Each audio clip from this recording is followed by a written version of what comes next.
right. Good morning. My name is Dan Caldwell. Dennis Hester and I have the privilege of representing Reverend Kirbyjon Caldwell. As most of you know, Reverend Caldwell has been a spiritual force in this city, in this state, in this country for 30 years. Yeah. He has been spiritual advisor to not only President George W. Bush, but to President Obama. These charges are false. Yes. If any person deserves the presumption of innocence, it's that man right there. Right. He has helped and developed a whole community in Windsor Village. He is a man of great compassion, of great strength, and of great courage. He has his family, his faith, and his God to rely upon. He places his faith in the judicial system, but let me just tell you something. At no time, did he conspire to commit a crime with anyone. At no time did he make a false statement or knowingly made a false statement. At no time did he try to cheat anyone. Indeed, every person that invested in these bonds, that has asked for their money back, has gotten their money back. Let me say that again. Every single person that has asked for their money back has gotten it back. Right. I'm going to turn it over to Reverend Caldwell for a few questions. We're not going to get in the weeds. We're not going to answer any detailed questions. We're simply here to tell you he is absolutely 100% not guilty. As I said earlier, I plan on beating this case like a rented mule. We're going to get there. Go ahead. A few questions? How do you know, Pastor, this co-conspirator that's named with you, this financial advisor, how do you know him? You can go and generally answer that. I was introduced to him by a common colleague. And were any of the investors church members?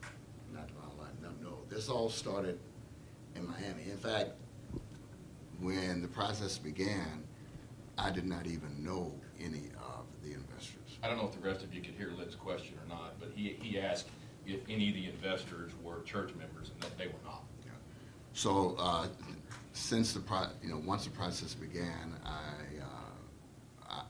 met some of the investors, but I did not bring any of them into the deal. And let me just say this, well, first of all, thank you very much for coming. Thank the press for coming. Thank Brother Caldwell for representing me. I know we've been involved in the community now for over 30 years. Have added a lot of value, spiritually, economically, and otherwise. And everything was done decently and in order. And I fully expect the process to continue. These bonds are legitimate. The process is legitimate. I fully maintain that the accusation is baseless, and I hold evidence in my hand to the authenticity and the legitimacy of the bonds. If the bonds are legitimate, right, why did you have to return money? Well, that's a very good question. It's been a process, and as is stated in the agreement with the investors, if at any point in time you become impatient with the process and you want your money back, I'll pay you your money back, which I did in full. Everyone to date who has requested his or her money back has received their And how much money is that? Oh, we're not going to get into detail, but a lot. Attorney may choose to answer that on my behalf. Almost he's returned almost $1 million. And so why was the money returned? I want to be clear here. Was it because the promises made could not be met? No, it was because the contract, if the investors were dissatisfied, they had the right to request their money back. And why were they dissatisfied? Because it was taking longer than they wanted, I suppose. But the point is, if they requested their money back, the money was returned. Did anybody who was promised, according to the document, a large return on their investment, did anybody get a return on their investment? They have not yet. Correct. So you're saying that the bonds are still, it's ongoing, they're still investing and they could get a return at some point? He still believes that the bonds will pay off. Absolutely does. And again, he invested more of his money than anybody else did.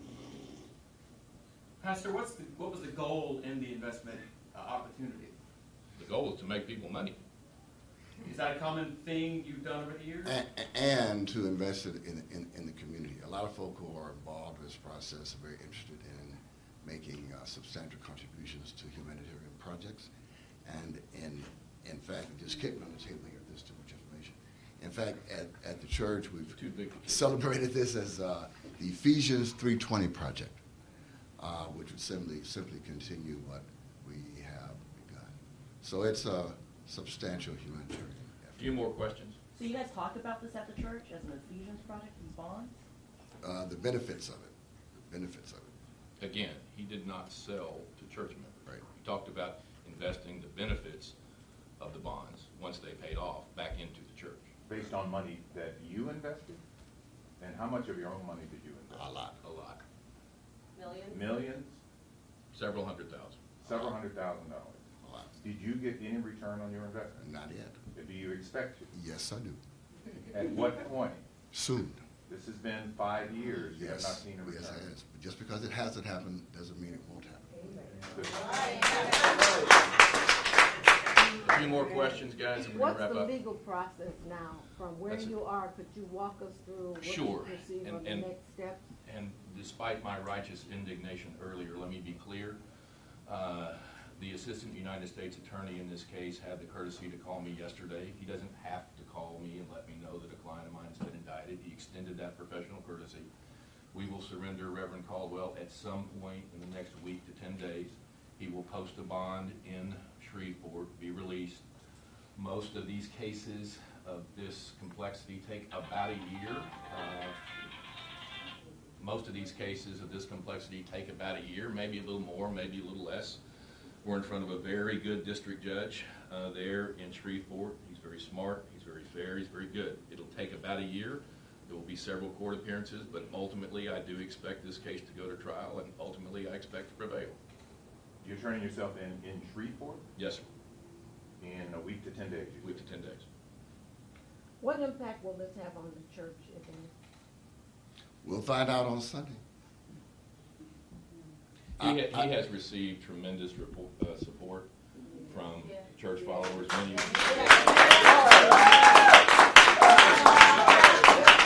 That would be Exhibit A. One more question. I have to say, Pastor, I've been here a dozen years, interviewed you many times.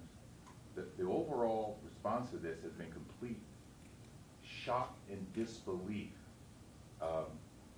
Can you address the magnitude of the charges in light of the man that we have come to know? Sure, I would simply say I share the shock and disbelief. And, we look forward to moving forward and, as counsel has said, have to address the issue at hand. I do want to say this as well. All along the process, I had, and this is very important, legal counsel. At no point was I just out here doing this willy-nilly. Everything that was done in accordance with that counsel. And unfortunately, we are where we are today. Pastor But- Caldwell, You can't talk but- about the but- proof? I know you said you have proof. Can you Yeah. talk a little bit No, about? we don't want to do that today.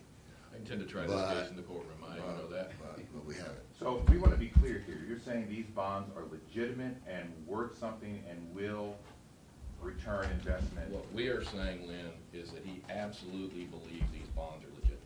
He absolutely believed that. He would have never sold an investment opportunity in a bond that he didn't believe to be worthwhile.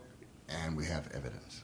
No Pastor, comment, no question, Dan. I just want to say, we are all in, Thank you, Eric. all in. Thank y'all. So was it somebody else you would say that was? We're not here to speak about anybody but Pastor. Pastor, what comment do you have to the Houston community as far as their reaction or dismay? As Lynn mentioned earlier, what response do you have to them? Right. I want to thank you once again for your prayers and for your prayerful support. Thank you for the widespread support that I've been getting over the last few days. And just as you were shocked and disappointed, I am shocked as well. And as we go forward, the truth will prevail. Look, I've spent 35 years in this business. The process is bumpy, it is unfriendly, it's rough, it's expensive, and it's incredibly stressful. But I believe in the process. I believe the right thing will happen. And I certainly believe the right thing will happen in Reverend Kirbyjon's case, and we will prevail. We're Dan, done. were you misled by Mr. Smith? I'm not going there then. We're not here to talk about anything about the other co-defendant. Do you feel as though you were just in over your head? Obviously the intentions were good, but was it just something that got out of hand? We're not going to get into that. Okay, guys, I really do appreciate y'all coming. Thank you very much.